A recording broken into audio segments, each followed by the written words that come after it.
aucun homme sur la terre, qu'il soit bien spirituellement, qu'il soit avec Dieu, qu'il forme avec Dieu un seul corps, qu'il marche en sainteté, qu'il vive en pleine communion avec Dieu, aucun homme peut considérer que le péché ne le dominera pas. Absolument. Absolument. Vous savez une chose, la responsabilité que nous avons, elle est tellement grande que nous devons veiller pour notre salut. C'est ma responsabilité d'abord veiller pour mon salut.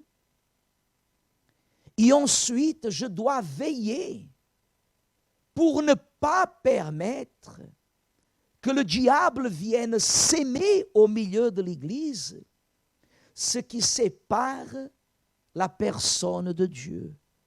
Qu'est-ce qui peut séparer la personne de Dieu? Hein? Une seule chose, le péché. Il n'a absolument rien d'autre, ni diable. La personne, elle peut être possédée par le diable. Le diable ne peut pas éloigner la personne de Dieu. Qu'à contraire, Jésus, quand il est venu sur cette terre, il n'aurait pas eu cet acte d'aller envers qui? Les pécheurs. Jésus allait vers les pécheurs.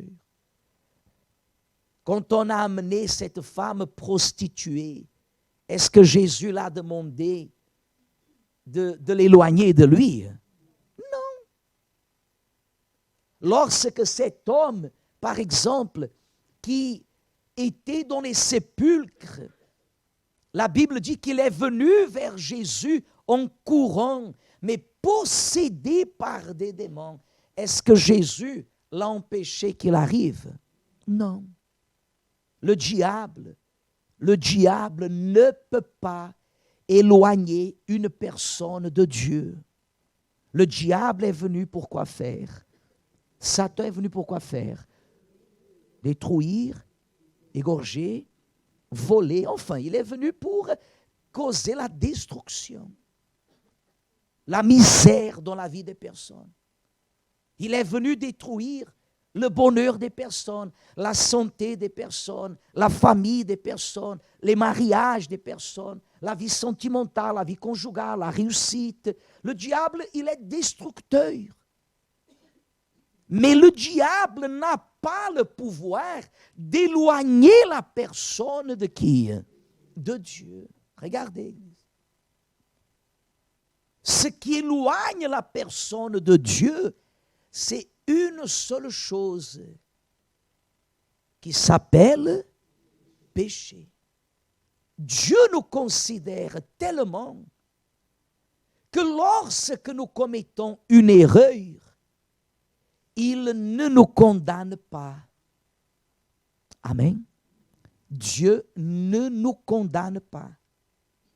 Dieu laisse la parole. La parole en elle-même, elle nous donne la condamnation de ce que nous avons commis. Mais lorsque nous commettons une erreur, Dieu nous donne toujours une opportunité. Dieu nous donne toujours une nouvelle opportunité. Deux choses. Première chose, la majorité des péchés qui peuvent nous amener à un tel point, en norme, ils ne sont pas confessés, ils sont découverts. Quand vous entendez qu'un évêque a quitté l'Église, a quitté pourquoi? Parce qu'on a découvert qu'il pratiquait des choses contre la parole de Dieu. Il a été appelé. Il a entendu devant des faits réels. Au bout d'un moment, quelques minutes, quelques heures, il a fini par reconnaître, c'est vrai, je reconnais, j'ai commis une erreur. Or, il a reconnu que c'était vrai. Mais cela ne veut pas dire que c'est une confession. Vous comprenez? Oui ou non? Il y a une différence d'arriver et d'aller vers le pasteur, vers l'évêque, vers l'hierarchie et dire, évêque, oh, j'ai commis une erreur et je viens confesser. Ce sont deux choses différentes. C'est pour cela que des fois la personne à l'église, elle reconnaît l'erreur, elle reconnaît le péché, mais elle ne le confesse pas. Combien de personnes que j'ai déjà parlé, vous avez compris, vous avez fait ça, vous avez agi comme ça, cela a été fait, c'est mauvais, ça c'est erroné. Oui, c'est vrai, pasteur, c'est vrai. La personne, elle a accepté, mais elle n'est pas revenue pour quoi faire? Pour confesser. Pasteur, c'est vrai. Je viens parce que j'ai compris, j'ai commis ça, j'ai fait ceci, j'ai fait cela. C'est une confession. Quand la personne, elle confesse, elle se débarrasse de la chaîne que le diable, qui ne pouvait pas l'éloigner de Dieu, mais à travers ce péché, qu'est-ce qu'il a fait? Il a ligoté, il a enchaîné la personne. Il n'y a qu'une seule façon. Il y a des personnes qui sont à l'église depuis des années. Depuis des années, ils vivent comme ça. Elles vivent comme ça.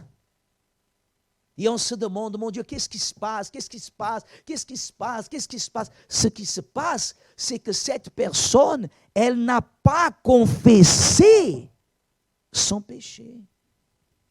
Évêque, mais si tout le monde vient confesser son péché au pasteur, non, ce n'est pas confesser au pasteur. Vous devez, comme on dit en portugais, vous devez résoudre votre problème. Envers qui? Envers Dieu. Que je sache, l'autel, il est là. Que l'autel, il est là. Et vous pouvez venir résoudre votre problème. Il y a des cas et des cas, par exemple. Si votre erreur, si votre péché, c'est le pasteur qui vous a montré, c'est différent. Vous avez reconnu, très bien.